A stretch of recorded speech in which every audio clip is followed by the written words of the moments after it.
Welcome back to my YouTube channel. I'm Joan Therese Hayes, and today I'm working on a little botanical 3 by 3 inches on a 5-inch piece of paper that I've taped off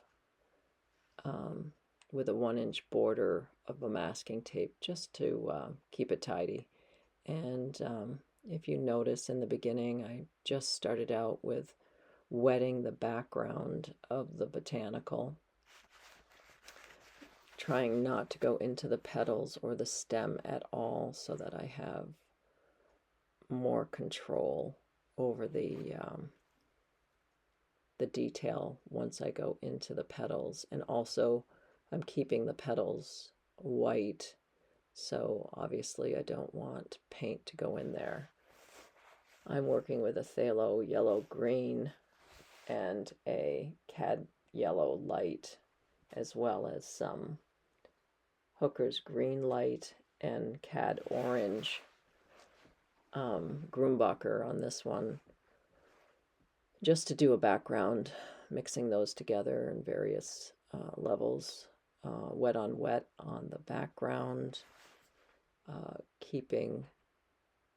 trying to go into the petals as best I can, just to kind of exaggerate the background and bring forward the flower itself. Obviously you can see I'm flipping it around just so I can get the angle and the detail in there with my little brush. I'm working on 300-pound Arches paper. It's a hot press, which is smoother paper than cold press or rough paper with Arches. I like this paper because it, I think I've mentioned it before, but it's heavyweight. I don't need to do anything to it. Once I've painted it, it stays pretty flat and doesn't buckle or wave at all, so it's easier to work with. So now I'm going into the core of the flower, just bringing a base of that cadmium orange,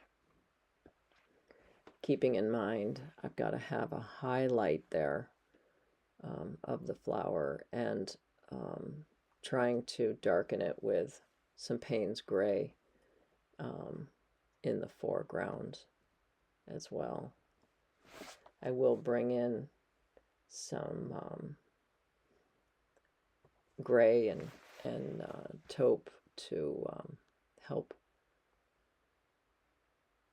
highlight the core of that flower. I'm going to go in with a gray on gray and some Payne's gray with water to try to exaggerate the petals. And as you look at a petal, it's just not flat white. It has shadows.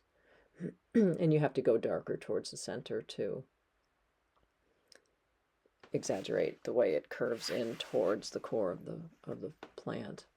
I'm going to come in with some Payne's gray at the base of the center, again grounding the piece and showing its depth. Always having to go back in as the piece dries to exaggerate. When you're working wet on wet, obviously less control. So as the piece slowly dries, as I'm working in other areas, it gives me the opportunity to go back in and see how it's popping already with the Payne's gray under the petals, brings the petals to the front, coming in a little stronger, more dry with the cad orange again. Kind of doing a little pointillism there just to exaggerate nature's way with these plants, with this particular bud. And I'll obviously come back in and soften it as it dries. But if I were to go in now and try to smooth out any of this, it would just all become mud. So I have to kind of carefully wait till it starts to dry a little bit. fun little piece to do.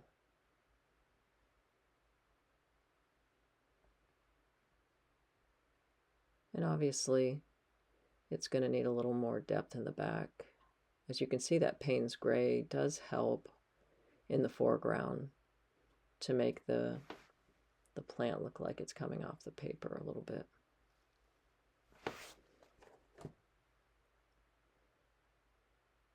I also use Holbein watercolors as well, and Grumbacher. Coming in with a little white, which has a little bit of gray on it, little Payne's gray, again to try to show the shadows of the white petals.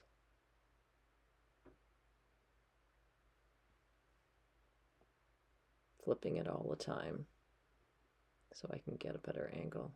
I am left-handed, so I like to try to use my right hand once in a while, but it doesn't work very often to the benefit of the piece. I feel like I'm constantly flipping artwork upside down. Now I'm going to go into the petal. I don't mean the petal, I mean the stem. And that will also help to ground this piece because it looks like just a floating flower.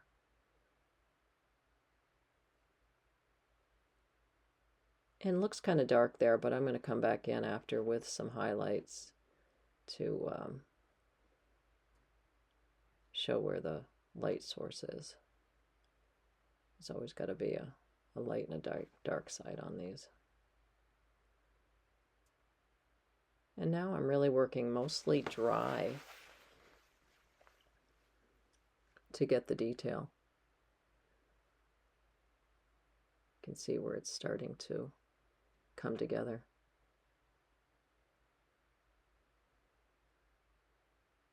And it might look a little bit dark with that Payne's gray, but I'm going to come back in with some pencil and colored pencil, and that will help to soften that.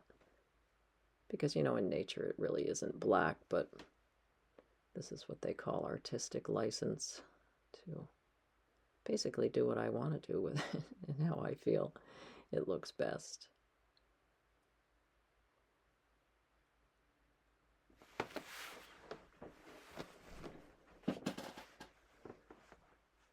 Again, coming back on top with some more dots, pointillism, to exaggerate the highs and the lows of that center. Back in with the dry on the stem. And now I'm going to take the tape off because I'm close to done, and come in with my touches at the end here. Sorry if I made you dizzy there for a minute. So basically just working with the pencil to try to smooth out the edges that might look a little harsh.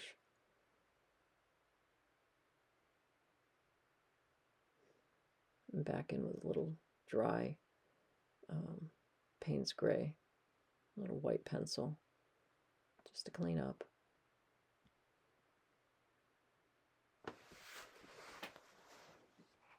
Well, I hope you've enjoyed this little tutorial of my botanical. If you like what I'm doing, like and subscribe, and I'll see you next time. I'm going to try to do a series of botanicals here for a little bit, and I appreciate you watching. I hope you enjoy and have a wonderful day.